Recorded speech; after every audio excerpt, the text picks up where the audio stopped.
Hola a todos. Hoy vamos a sumergirnos en la increíble y, la verdad, bastante inesperada transformación económica de Vietnam. Vamos a tratar de resolver un verdadero enigma. ¿Cómo es que uno de los regímenes marxista-leninistas más puros y ortodoxos del mundo de repente le dio un giro de 180 grados a su economía y abrazó el mercado? Es una decisión que literalmente cambió su destino. Y esta es la pregunta del millón, la que va a guiar todo nuestro análisis. O sea, ¿qué pudo haber sido tan fuerte como para obligar a unos líderes que habían luchado toda su vida por el socialismo a dejar atrás la planificación central? Como veremos, las circunstancias los arrinconaron, pero la historia de cómo llegaron a esa decisión es fascinante. Ok, para poder entender este cambio tan radical, primero tenemos que viajar en el tiempo, al Vietnam de la posguerra. Hay que imaginarse un país que por fin estaba unificado, sí, pero también completamente devastado, y con un liderazgo comunista convencido de que la planificación central era el único camino a seguir. Después de la victoria en 1975, había un ambiente de euforia revolucionaria. El Partido Comunista, en su Congreso de 1976, no lo dudó. Ratificó la idea de socializar toda la economía. El objetivo era súper ambicioso: llevar al país entero de la pequeña producción a la producción socialista a gran escala en tan solo 20 años. Básicamente querían imponer el modelo del norte en el sur, que no estaba muy convencido. Pero bueno, una cosa es la teoría en un congreso del partido y otra muy distinta es la realidad del día a día. Ese plan tan ambicioso no es que no funcionó, es que chocó de frente con la realidad y llevó al país al borde del abismo. Se generó una crisis tan profunda que los obligó a pensar en lo impensable. Y el fracaso fue casi inmediato. La nacionalización de la industria y la eliminación del comercio privado en el sur, que se hicieron antes de que el Estado tuviera algo con qué reemplazarlo, pues crearon un caos absoluto. De repente, no había de nada. La escasez era brutal. La gente perdió por completo la confianza en el partido y los recursos empezaron a moverse masivamente hacia un mercado negro que el Estado era incapaz de controlar. Esta gráfica lo dice todo. Es la prueba de que el Estado había perdido el control por completo. Mientras que los precios en el mercado oficial, el que ellos llamaban organizado, subían un 3.5% al año, que suena razonable, en el mercado libre y legal, que era donde la gente de verdad conseguía las cosas, la inflación era de más del 60% anual. O sea, la economía real operaba totalmente por fuera del plan. Y aquí viene un punto que es importantísimo. La presión para el cambio no vino de los altos mandos, vino desde abajo. Surgió este fenómeno conocido como romper la cerca. Fue básicamente la respuesta desesperada de la gente.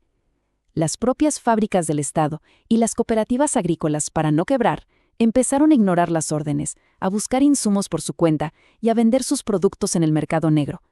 Era simple y sencillamente una cuestión de supervivencia. Frente a este desastre económico y con una presión social que crecía día a día, al liderazgo del partido no le quedó de otra más que reaccionar, y esa reacción tuvo un nombre que pasaría a la historia: Doi Moi, que significa renovación.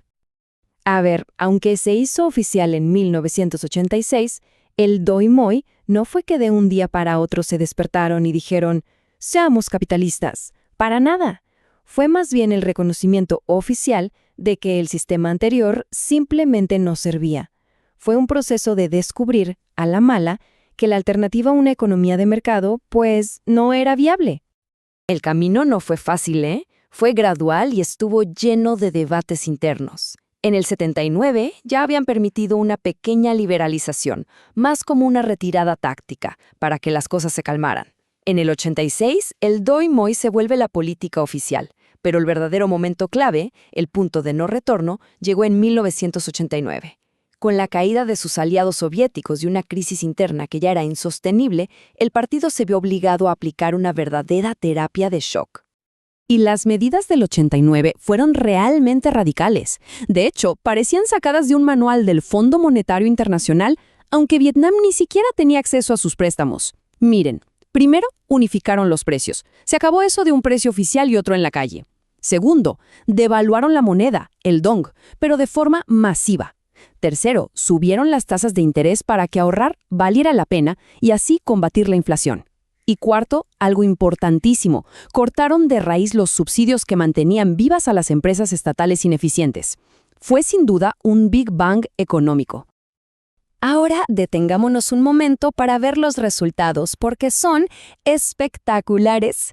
Fíjense en las cifras. La inflación, que había llegado a casi 800% en 1986, cayó en picada, y al mismo tiempo el crecimiento del PIB real se disparó, llegando a un increíble 9.5% en 1995. Vietnam logró algo que casi nadie ha logrado, un crecimiento altísimo con una inflación baja y bajo control. Y esto provocó un cambio estructural tremendo en la sociedad. El sector estatal, que se suponía era el pilar de la economía, se achicó, perdiendo casi 1 millón de empleos. Pero al mismo tiempo, el sector no estatal, o sea, el sector privado, explotó. No solo absorbió a todos esos trabajadores, sino que creó millones de empleos nuevos. Se convirtió de la noche a la mañana en el verdadero motor de la economía de Vietnam. Pero claro, estas reformas económicas tan profundas no surgieron de la nada. Fueron el resultado de una lucha política durísima dentro del propio Partido Comunista, una lucha entre facciones que tenían ideas completamente opuestas sobre el futuro del país. Esta reforma desató una batalla de poder entre dos bandos. Por un lado, estaban los reformistas, con líderes como Vo Van Kiet. Eran gente pragmática, que quería resultados y tenían mucho apoyo en las provincias, que eran las que más sufrían la crisis. Y por el otro lado, estaban los tradicionalistas, representados por figuras como Do Muy. Ellos eran los poderosos de la burocracia del partido en la capital y su mayor miedo era que las reformas debilitaran el control del Estado y la pureza ideológica. Pero hubo un momento que lo cambió todo, un verdadero punto de inflexión. Y se debió a un hombre, Trung Chinh. Él era, nada más y nada menos, que el arquitecto de las políticas socialistas más duras, el ideólogo más respetado del partido. Y en 1984, después de un viaje por el país donde vio con sus propios ojos la desesperación y el fracaso del sistema, cambió de opinión. Su conversión personal le dio una legitimidad enorme al movimiento reformista, un impulso político que lo hizo imparable. A pesar del éxito tan rotundo de ese Big Bang inicial, el impulso reformista no duró para siempre. Para mediados de los 90, el proceso empezó a frenarse, a estancarse, y el país entró en una nueva fase de incertidumbre. Suena irónico, pero una de las razones del estancamiento fue el propio éxito. Una vez que se superó la crisis existencial, la urgencia por cambiar desapareció. Además, las mismas reformas crearon nuevos grupos con poder, como empresas estatales que ahora se beneficiaban del nuevo sistema, o funcionarios locales con más poder económico que ya no querían más cambios que pudieran amenazar sus nuevos privilegios. Y esta frase del líder tradicionalista Du Muy lo resume a la perfección. La sensación entre la élite del partido era que el cambio había sido demasiado rápido. Tenían un miedo real a perder el control, a que la economía de mercado creara fuerzas que el partido ya no pudiera manejar y que desviaron al país de la orientación socialista.